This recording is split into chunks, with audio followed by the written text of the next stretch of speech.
Hi guys, welcome back to QA Vũ USA. Chào mừng quý vị các bạn đã trở lại với kênh QA Vũ USA quý vị các bạn ha. Đây là kênh chia sẻ về know-how. Know-how, so I have to paint for the decks. Mình đã làm cái sơn cái deck các bạn, cái deck mình sơn nó ok, rất là đẹp rồi. It's very nice here, but before I use some small cracks, a small hole, I use this one, and it's worked very well. This one worked very well. And the other one too, and the other one, this one is plastic good. It's with the small one, small rock is good, but with the big hole, it's like this one, very big hole, it's not working. It's not working. So that is the experience before. So we have to do this, clean this on the thing here. So today I would use this one. This is a fiberglass resin. So they said that okay, we have to repair the, when we use this we have band rust, and I use the band rust and have rubber gloves, this gloves, and we have like measuring cup, this one, the cup, and mixing stick or sanding blocks, everything here we have to repair for this one. And this one they use from 3M, this product from 3M, and we can use it together with this one. And I bought another one like this one, so I should compare, as I will put in the small hole over there, small hole over there. Thì mình sẽ mua những cái sản phẩm trước các bạn, vì mình dùng nó rất là, mình thấy nó cũng tốt, nhưng mà nó chỉ có những cái lỗ nhỏ thôi. Ví dụ như cái này ha, cái này thì cho cái lỗ nhỏ thôi. Cái này cũng vậy đó. Cái này cũng vậy, nhưng mà thôi, cái này, hai cái này mình bỏ qua một bên. Bây giờ mình sẽ dùng cái này các bạn ha, dùng cái này. Nó kêu là có thể 2 giờ là sand được, thì giờ mình dùng cái này trước. Trước khi đó thì mình sẽ phải thổi bụi, mình hút bụi mấy cái này đi các bạn ha. Mình làm sạch cái lỗ này ha, make it dry and clean everything. So we will push this one.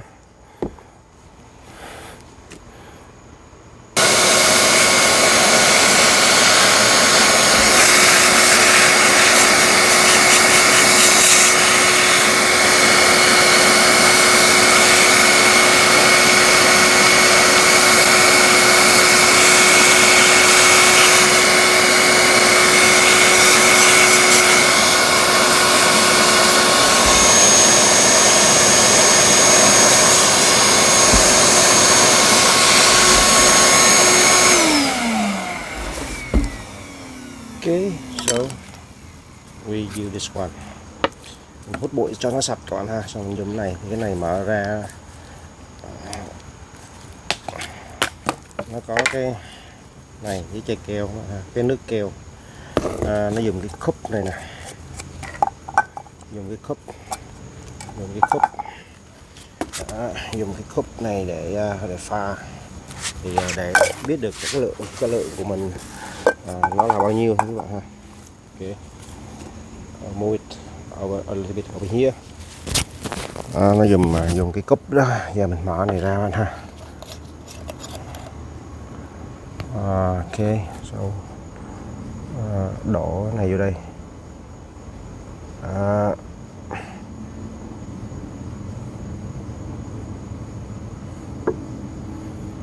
Đổ này vô đây.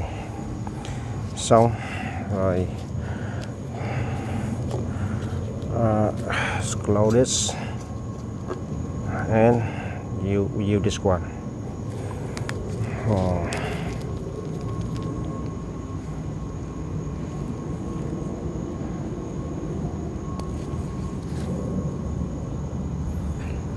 Sorry, I have to take the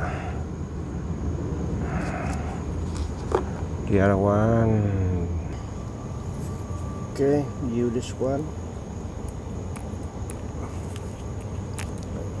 This one work or not. Okay, nice work. Put it here. I just put it like this. Okay. blow this one. This is a liquid. This means when you put this one, this is more harder. So we push more like this. Just push more like this. And after that, we pour in here. Don't put too much, but we can pour in here. Oh my goodness! Yeah.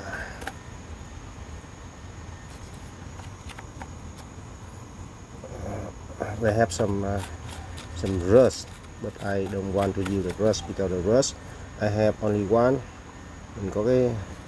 Mình có một cái rớt các bạn, cho nên là mình cố tình là mình bỏ cái này vô đây.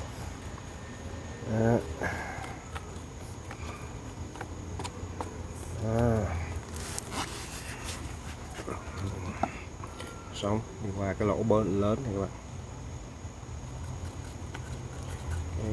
Cái lỗ này lớn hơn. Cái này nó có cái lỗ ở dưới nữa, sợ nó chảy xuống dưới. Oh, this one is a little bit big hole, but this one is have a hole inside, so it's not good when we use this one. Okay, so let's see. Sorry, this one we have to clean up a little bit. It's better. We have to put something in here. Put something in here. So I will put in something here. So when we put this one, we have to weigh. We have to weigh this one too. We have to put this one, and we have to weigh.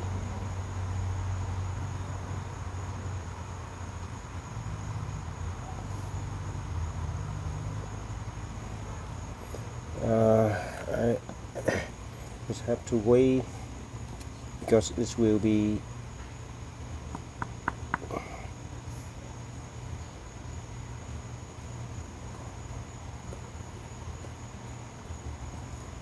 okay. So okay, at what time we have to weigh? I put it here. Okay, so we have to weigh, and when we weigh, I will mix this one. Okay, I put the fiberglass in. Mình đã boost cái này vô rồi các bạn ha, nhưng mà như là mình bỏ hơi nhiều, nhưng mà để xem nó ok hay không. Mình thấy nó cũng ok. Sau đó mình sẽ pha cái này, mình chờ chút xíu xem khi mà nó cứng rồi các bạn, mình sẽ pha cái này. Hello các bạn, bây giờ nó đã tối rồi, tại vì mình chờ 2 tiếng đồng hồ các bạn, cho nên là cái video này cũng hơi khó khăn. Bây giờ mình thấy nè, mình thử với các bạn nè, cái mà mình bỏ vô giờ nó cứng nhắc các bạn, cứng nhắc đây nè, cứng nhắc cứng như đá vậy đó. Có nghĩa là nếu mà mình bình thường mình đổ đầy vô cũng được các bạn ha, đổ đầy vô cũng được. Cứng như đá ha. Coi gần các bạn ha. Cứng. Yeah. Ok, vậy thì mình sẽ chế làm sao mà mình đổ đầy vô được các bạn ha. Ok, để mình thiết kế. Ok. Rồi cái video này sẽ dừng ở đây các bạn ha. Ngày mai mình sẽ quay cái cảnh mà nó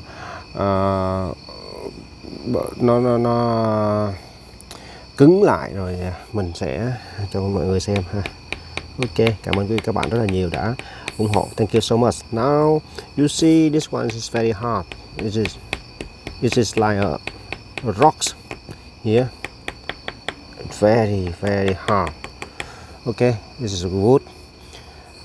Thank you so much for your watching. I will show you tomorrow. So thank you so much and see you in next video.